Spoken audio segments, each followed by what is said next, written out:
guys, and welcome to Film Artsy, your #1 source for all things films and movies. My name is Elijah, and as you guys know, we are quick to cover all things Avengers and the Marvel Cinematic Universe. And as the MCU continues to grow, we've now have experienced some really interesting things coming from Marvel that we have never really expected to see before. And now we have the official announcement of Avengers Damage Control, which is going to be an expansion of the Marvel Cinematic Universe as far as we are aware for now. Now this new thing, Avengers Damage Control, is a VR video game, but it brings back the actors from the Marvel Cinematic Universe who will be reprising their roles in this game as the voice actors for their respective characters.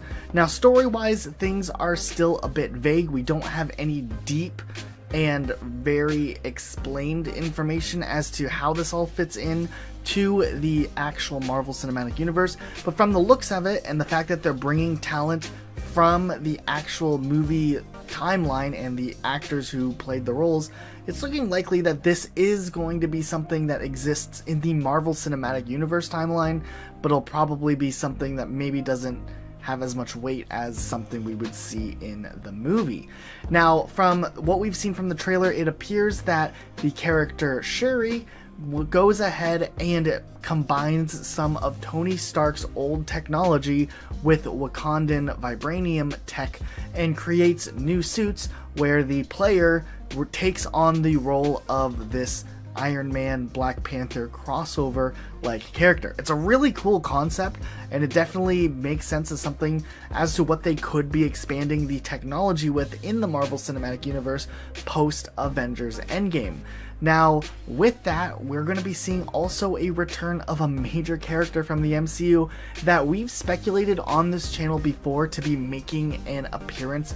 We even contemplated whether or not somehow this character would tie into Endgame, but it never really felt like something would be that obvious.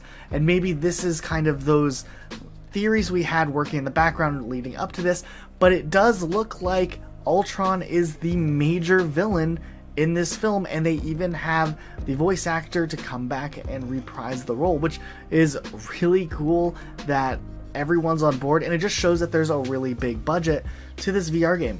Now this game isn't going to be the type of game that you can just download on your computer if you have a VR set. This is actually more of an attraction, like a ride you would see at a theme park or something you have to actually go to. It's housed by this VR company that produces VR experiences, and they have locations all over the world with new ones opening up, but it's an actual location you buy tickets for and you get to experience this game in VR. So it sounds like it's more of like a time-based game.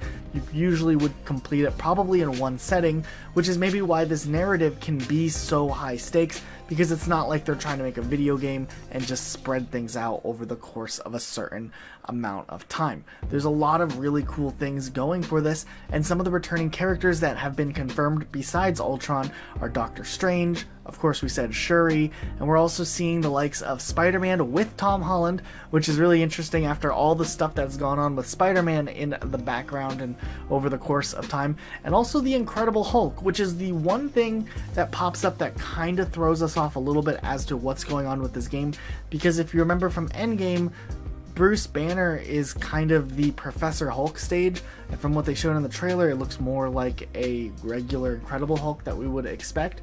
So it does kind of throw off the timeline unless there is going to be some obvious change to this character that they're going to write into the next film. We don't really know. We don't know if they'll just explain it in this, or if this is going to be some branching timeline that doesn't exist in the MCU. But because they have all the core voice actors and characters there, we want to think that it is an MCU-focused story, at least as of now.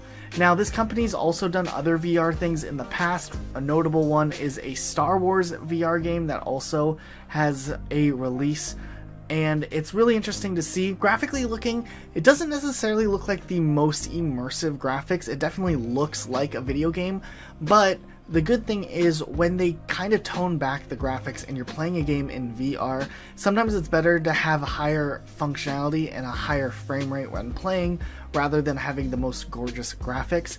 And in this case, it looks like they're probably favoring fun gameplay over immersive, beautiful gameplay.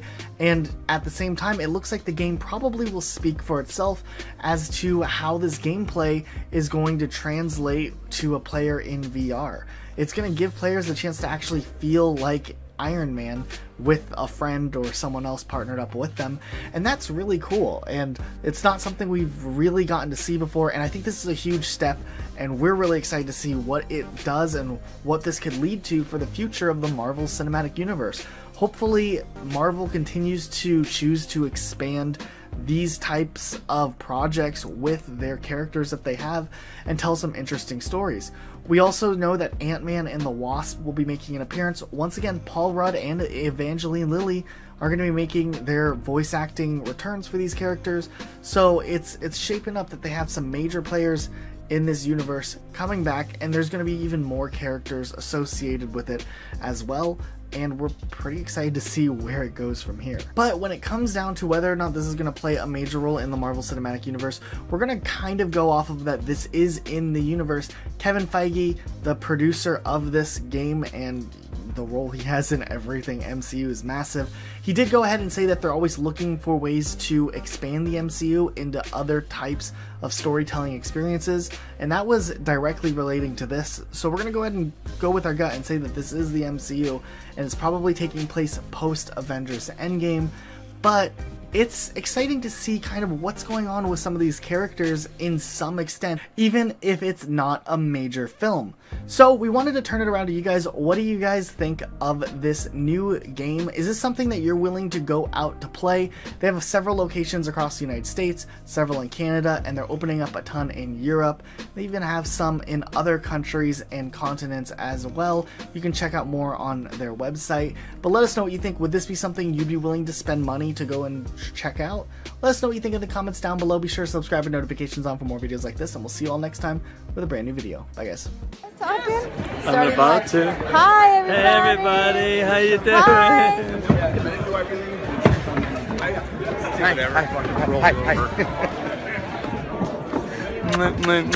Hi. See you guys. Know anybody?